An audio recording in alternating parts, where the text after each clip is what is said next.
The owner of a bed and breakfast wanted to name the 4 rooms after the 4 Gospels. He named the 3 bedrooms Matthew, Mark, and Luke. But he thought to himself, what would he call the bathroom? What would he call the bathroom? Okay. That's probably too early. How many of you remember the actress Marlee Matlin? I guess that's how you pronounce it, right? She won the Academy Award in 1986 for Children of the Lesser Gods, right? She played a deaf woman, remember that? Interestingly, Marlee Matlin is deaf. And throughout her career, often played deaf people. Critics would undermine her achievement because they said, well, after all, how difficult is it to act deaf when in fact you are? And to quiet her critics, no pun intended, she proved herself by playing a hearing woman for the first time and was nominated for Best Actress. It was then that Mrs. Matlin was criticized by many people in the deaf community who felt she was sending the wrong message. You can't please people, right? Namely, that the deaf and other physically impaired persons had to become non-handicapped or non-physically impaired to become successful. You can't. On Easter, Jesus did great. Because it's on Easter that Christ appears in the brokenness and woundedness that he was. It's in the gospel reading when the risen Christ, the risen Jesus, appears to his disciples. He makes himself known to them in the nail-scarred and piercing of the hands. Hence I titled this, The Nail-Scarred Hands of Jesus. You may wonder, and I often wonder this too, why didn't God raise Jesus with a new, perfectly intact body? Why the scars? Yet Jesus was raised with the same body, with all the scars and all the boo-boo, so to speak. The wounds from the cross. And these wounds have stories just like the wounds and the scars in our own lives. And it's comforting to know that Jesus is not someone high and above who doesn't know our pain. He's gone through it just like us. I remember years ago when I was training to be a hospital chaplain, I visited a Filipino woman who was waiting for a kidney. And the chances were that she wouldn't get the kidney.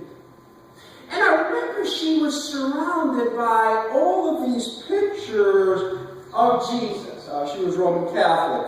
She had Jesus on the cross. She had Jesus bleeding and suffering. And she said to me, you know, chaplain, this Christ who suffers on the cross knows what I'm going through as I wait for a kidney. Jesus suffered and still suffers. So it's important that the Christ that we worship on Easter or the Easter season is still the Christ of Good Friday with the very wounds. By his stripes, we are all healed. Through the 4 weeks of Easter, make sure that Jesus has the scars. I remember looking at a religious painting of Jesus resurrected. Well, guess what? This Jesus resurrected did not have any scars or scratches. But our Jesus has not only scratches, but scars from the cross. And it's in these scars and this woundedness that Christ appears to comfort you and I. Thomas missed out. You remember the old joke in the church was, Thomas missed the prayer meeting. It's almost like the little boy who missed church on Palm Sunday. He said to his brother Johnny, who came in with a palm in his hands, right? And he says, how was church?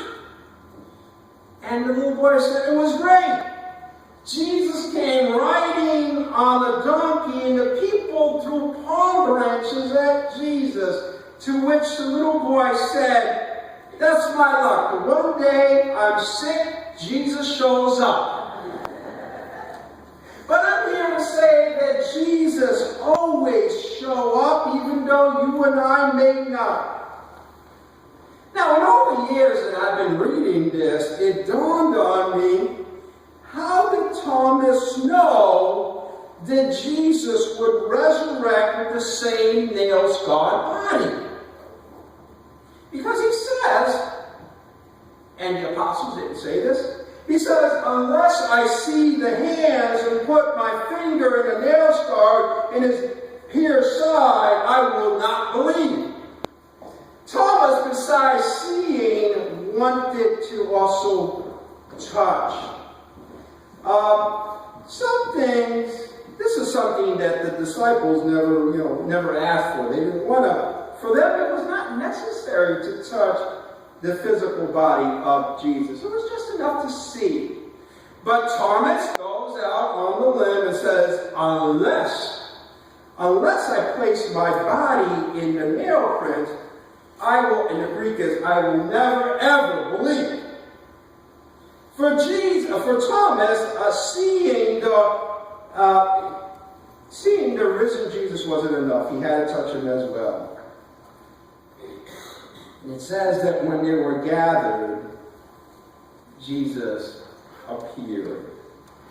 Jesus appears to us so we can see and touch and taste through the broken bread that we are about to partake this morning. By his stripes we are healed. It says that while they were gathered on the 8th day, which is Sunday, that's why we come here, Jesus appeared. And that's why it's so important for us to worship together in the house of the Lord. Jesus comes to us not when we are scattered, but when we are gathered. He came not only for Thomas, he came for all of us. No one is more special than anyone else in the church of God.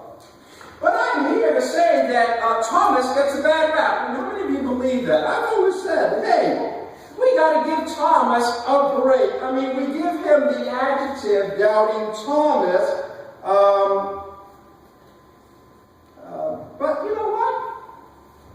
All of the disciples doubted. They all did.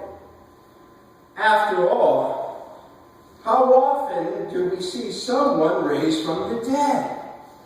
It just doesn't happen. And why do we single him out when all of them doubted? And in the end, we should really give him the break because he made the greatest confession in all of Scripture. He actually said, my Lord and my God. It's time for us to redeem Thomas. But he goes on to say that unless I see his hands and put my, and here he takes it a step further. He said, unless I put my finger into his nail-pierced hands, I will not believe. Well, the word for place or put is the Greek word balo, where we get the word ball. It's also where we get the word ballistic, something that you throw. Thomas literally said, He didn't say, unless I place my finger in the nail-scarred print.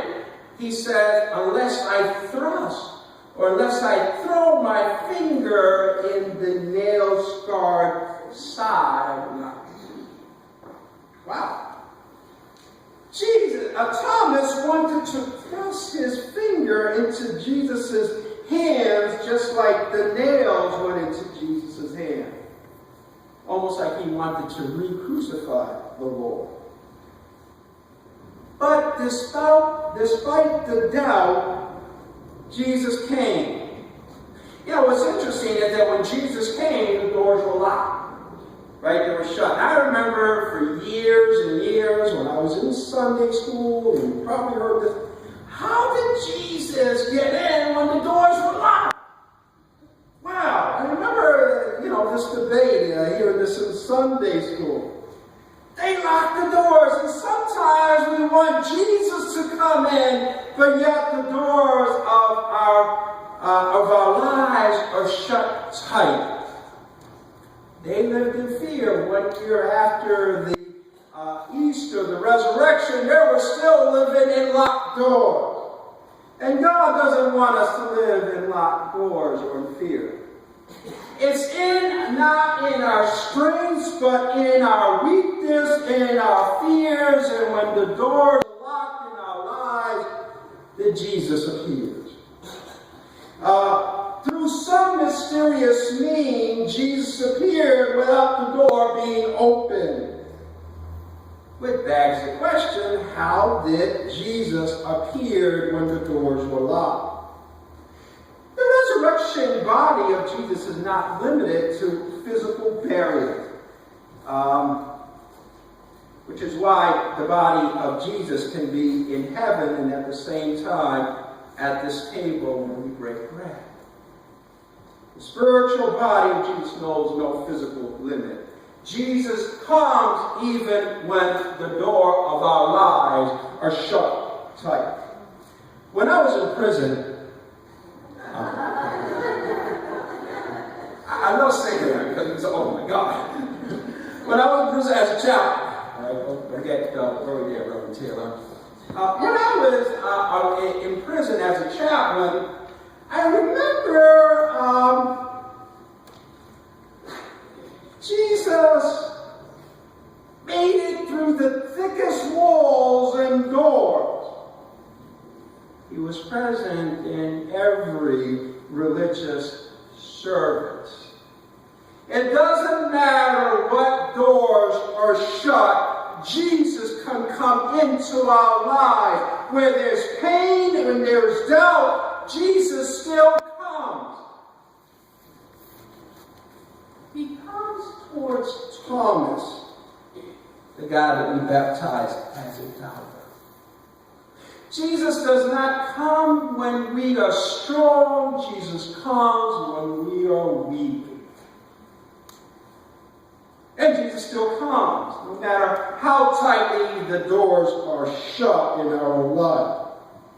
Jesus came towards Thomas not to indict him, but to invite him. Jesus meets us not when we are strong, but when we are weak, and he takes up Thomas's challenge, thrust or follow or throw your finger into the nail-pierced hands and the wounded side, and stop doubting but believe. Scars have the power to heal. Don't conceal them, reveal them.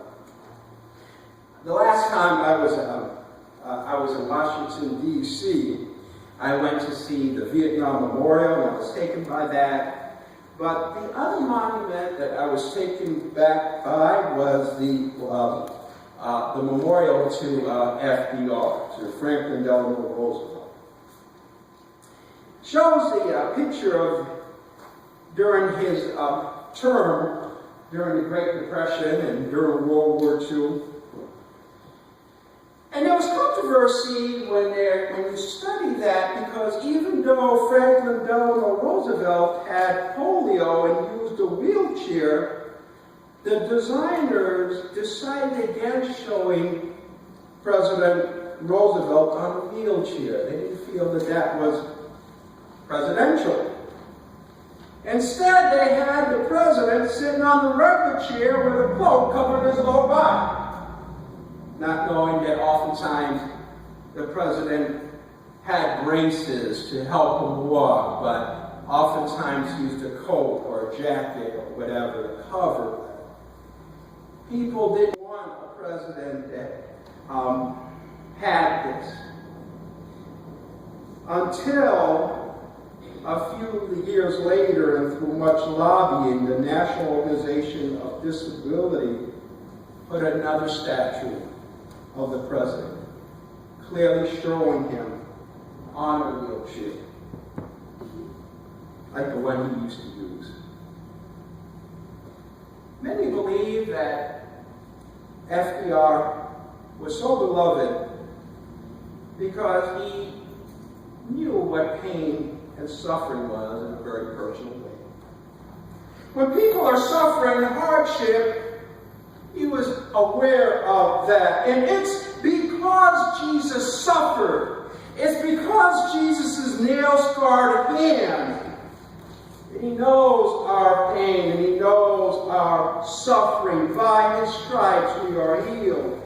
And let us make sure that the Christ of Easter, our Christ of Easter, is still the Christ of Good Friday. The wounds never go away. It's through those wounds that he heals us and he understands us. And God does not come to us in an intact body, but a broken body. Just like he comes to us in a broken bread. We all want the perfect body, right? How many of you? You know, summertime is coming. You know it's summertime coming because you see all the joggers out there trying to lose weight, you know? We all want perfect body, myself included. But don't hide the scars. Don't hide the pain, because it's in our scars, it's in our imperfection that we can heal. Through our scars, others can identify with our pain and know that we understand. Christ comes to us even on Easter, still wounded, still with the nail-scarred hands. It's in his woundedness, it's in his scars that he comforts us and breaks bread with us and shows us his love for us. And in the Holy Supper that you and I are about to celebrate, Christ still reveals himself in the brokenness of the bread and the pouring out of the water. And by his stripes, we are still healed. This is the word of the Lord. At this time, we ask you to wait on you for your morning.